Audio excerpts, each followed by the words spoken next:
Hello, my name is James Halderson. I am the lead developer and principal director of the Thetis Block Matrix project. So today is just another short video. We're just going to be talking about encrypted blockchain assets and what encrypted blockchain assets are, how they operate, how EBA certificates work, and we'll give a short demonstration of that in action. So EBAs are essentially the natural evolution of the NFT protocol. EBA is an encrypted asset that is only able to be accessed and interacted with by the owner of the contract, who owns not only the asset itself but also an asset decryption key. The EBA is encrypted and then stored on the blockchain as an encrypted asset. Nobody is capable of viewing or interacting with this asset unless they have the AES key it was encrypted with. So we'll go to our little diagram here and kind of describe what is going on with an EBA. So we have our AES key. This is native to my account. Everybody's account has an AES key, and this key encrypts this image of Thetis. And we'll look at this process, this whole thing, in a bit with the image and everything. When that encryption event happens, an EBA certificate is produced. And again, the EBA certificate is similar to an NFT. It's on my blockchain. It's saying that this is encrypted by this person and is now owned by this person or this account. The EBA certificate is then added to my blockchain after it has been created, and the Thetis asset here will then be put onto my account assets. And this is a cloud account. This is a file share that exists out there that everybody has access to, but they don't have access to the assets. They only have access to their own assets. It does a check for who is the owner, and if you are the owner, you can then pull down your encrypted assets. So that's a brief description of what an EBA certificate is. We can then see here, this was also present in a prior video about how the block matrix operates. This is asset encryption and transfer. After a transaction has been completed and the duplicate block data is successfully received, verified, and added to the recipient blockchain, ownership of the associated asset is transferred to the recipient account. The recipient account queries a cloud storage database that holds all EBA's encrypted blockchain assets in no distinct order. This query returns all the account owner's assets, including the assets added in prior transactions, decrypting them on the recipient's end at this time.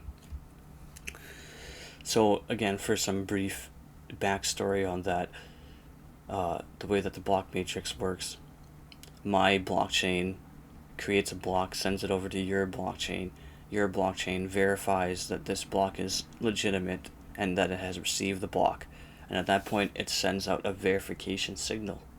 When I receive this verification signal, the second step of data transfer occurs, in which my blockchain now tells my account assets to take this EBA from my cloud account and send it to your cloud account, and that on your end, you're sitting here constantly querying for the encrypted blockchain asset. When this query says, oh, there's something available for me, then it pulls down into your account assets and ownership is transferred between these two accounts. So that's a pretty simple explanation of what the encrypted blockchain asset is in nature and why it's essentially the natural evolution of the NFT protocol. And here we're going to look at on my machine an example of this. So we can see that on this local node on my machine that I can actually do file encryption and image encryption here, and I'm going to demonstrate this with an image. So we'll say encrypt image, and this asks me enter the name of the file you would like to encrypt. So we're going to come back over here, and this is my node package on my machine here. Again, it's not very big, there's only a few kilobytes going on here. It's not even a megabyte in size. We can open this image. I opened it twice by accident. And this is Thetis, the same image that we looked at in the EBA description. She's sitting here, there's some snake underneath her.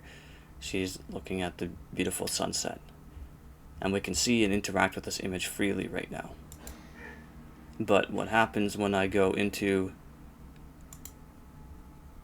my account here, and it says enter the name of the file. I'm going to say test because that's the name of that file.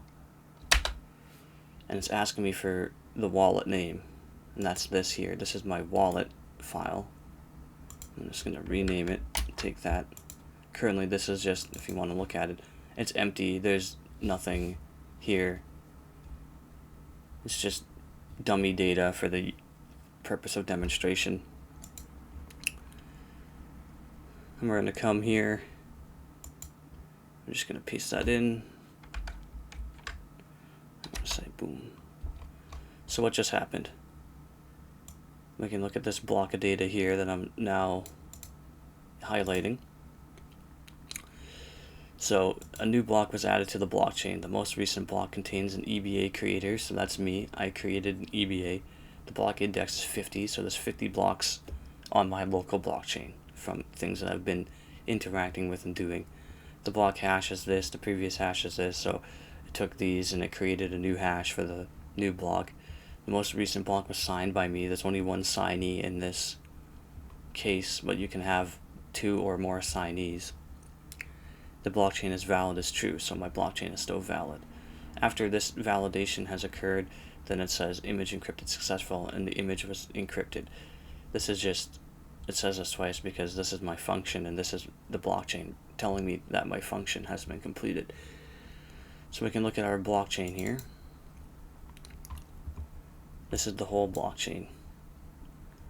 From the beginning, the Genesis block, all the way down, all these are just test transactions. And we can see that the last one here is now that index 50. That was the last one that was completed. This is my EBA certificate that has been, EBA creator has now been created and added to my blockchain. And there's a whole bunch, like you can, if you want to, you could look through everything. There's EBAs in here, there's token transfer events, transactions, everything that was being tested is actually on your blockchain. So that data is relative to you, but it's still a blockchain and it's still hashing everything and making sure that it's legitimate transactions that have occurred. So we go back to our test image now, and as you can see here, it appears we don't support this file format because it has been encrypted. You can't look at the image, you can't interact with the image anymore. Nobody can do anything with it except for me, who has the decryption key. And to demonstrate that, nobody can interact with it. I come back here, and I'm just going to say decrypt that same image. So now this image is local to my account. And I can say, what's the name of it? Test. So here we can see our decryption event, and a decryption event isn't the same as an EBA event. So remember that EBA is the creation of the contract that has then been put onto the blockchain, and ownership and everything has been declared at that point in time. When I decrypt an image, I can decrypt it and encrypt it, but I'm not creating new EBAs every time I do that. I'm just decrypting what has already been requisitioned from my account. So we come back here, we look at it. Oh, lo and behold, I can see Thetis again. So that's that. Back to our PowerPoint here. Okay, so that's a basic description of what EBAs are. Before I go for today, I'm just going to say that there's lots of uses, lots of use cases that this could be applied to. One of the ones that I use as an example often is that if you're a virtual art gallery, so this is just a hypothetical situation. If you're a virtual art gallery, and in my art gallery I have a bunch of screens everywhere, and those screens display virtual art, digital art, then I could use EBAs to make it so that I as the owner of the art in my art gallery, I encrypt them every single day, and nobody can access them, nobody can touch them, whatever. And then when it comes time for people to come into my art gallery and view artwork, they can come in, I decrypt it, and I display them on the screens. and the only time that anybody's ever seen the artwork is me, who has the keys to decrypt it and encrypt it, and the people at the gallery who have looked at it on the screens. And then say somebody wants to buy one of these pieces of art from you. Well, then you send them ownership of the EBA, and they get it. The EBA goes to them, they decrypt it, and now they have access to the piece of artwork. So that's one situation that I use a lot for describing this to people, how that would be beneficial. Another example is, imagine I'm a musical artist and I want to have a hidden track on my CD that only certain people can listen to. Well, not CD in today's day and age, but I'm putting out an album and people are getting it virtually, and I want there to be a hidden track.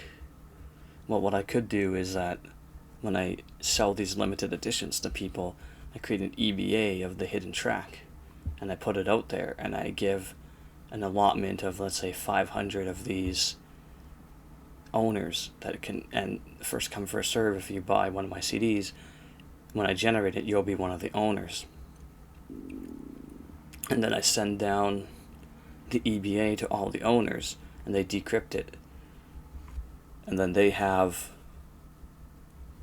a track that only they can listen to, or only the person who made the music, the musical artist, could listen to. So that's another interesting way that it could be used. And of course, another big time example would be notarization and verification of documents. And this could be done at even like a high-end corporate, with corporate secrets, or with government, high security government information. Is that I could take my I could take my secure information I want to protect, and I encrypt it as an EBA, and then I send it to the recipient through the block matrix to their account, and their blockchain, my blockchain, validates it and says, this is notarized by me. You get it, and it says this was notarized by him, and then this asset is transferred securely, and then I can decrypt it on my end for secure information. That's another big selling point of the EBA protocol and what it can do for the world. So there's a few different use cases there, but the use cases are potentially infinite. It's a completely new, higher level way of looking at NFTs and blockchain contracts, and how those can be used to effectively transfer and encrypt information. So that's enough for me today. I just wanted to talk about the EBAs this time, and next time we will look more in depth at the functionality of the block matrix. So it'll be more of a code heavy one, but that's it for today. Thank you for watching. Please check us out on social media, our website, everything else, thetisbm.com, Thetis Block Matrix on Twitter, Thetis Block Matrix on Telegram, everything else. Thank you very much.